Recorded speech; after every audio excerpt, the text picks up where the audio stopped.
Philippe Collignon, ne le cherchez pas, il a déserté les plateaux de Télématin, mais c'est pour la bonne cause. Il va nous faire découvrir quelques-uns des parcs et des jardins les plus extraordinaires qu'on puisse rencontrer chez nous, en France. On va aller dans le Finistère découvrir un jardin austral. Ah oui, vous allez voir, c'est surprenant, on s'y attend pas et c'est sublime. Bonjour, aujourd'hui direction Roscoff pour découvrir un parc austral.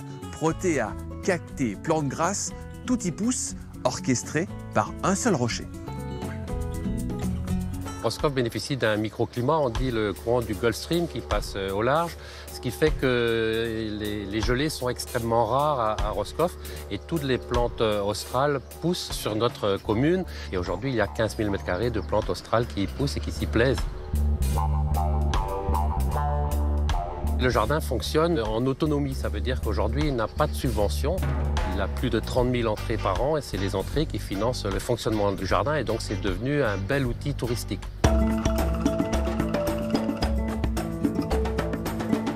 Notre collection compte environ 3500 espèces, dont des plantes, 50% de plantes d'Afrique du Sud. Autrement, on a des plantes d'Australie, Chili, Nouvelle-Zélande. C'est très varié. Le site offre une vue panoramique exceptionnelle sur la baie de Morlaix avec un roc, un vrai chaos granitique de 18 mètres situé dans le jardin.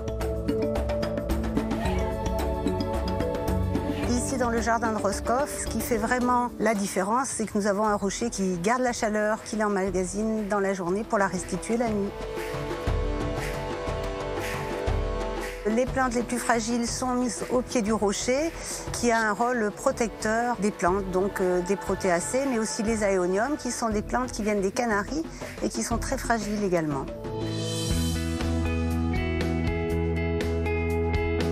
Ce jardin aujourd'hui est un jardin remarquable, hein. Il est déjà très développé puisqu'il fait plus de 15 000 m². Et il travaille aussi en lien avec le jardin exotique de l'île de Bas. Et il s'intègre bien dans la ville puisque Roscoff aussi vient d'obtenir cette année sa 4e fleur.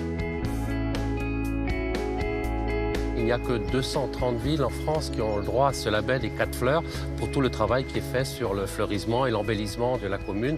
Donc le jardin est appelé à continuer à se développer et à s'agrandir. On trouve des fleurs toute l'année, y compris en hiver, parce que les plantes ici gardent leur période de floraison comme dans leur milieu naturel. Quand on vient au jardin de Roscoff, on peut se trouver aussi bien au Chili qu'en Australie, en Nouvelle-Zélande ou en Afrique du Sud. Le jardin se visite de mars à novembre. De belles idées pour ceux qui veulent voyager différemment. Voilà, si vous êtes du côté de Roscoff, eh bien, on vous salue. Et si vous avez envie de vous régaler, allez faire un petit tour dans ce jardin exotique. Merci beaucoup, Philippe Collignon.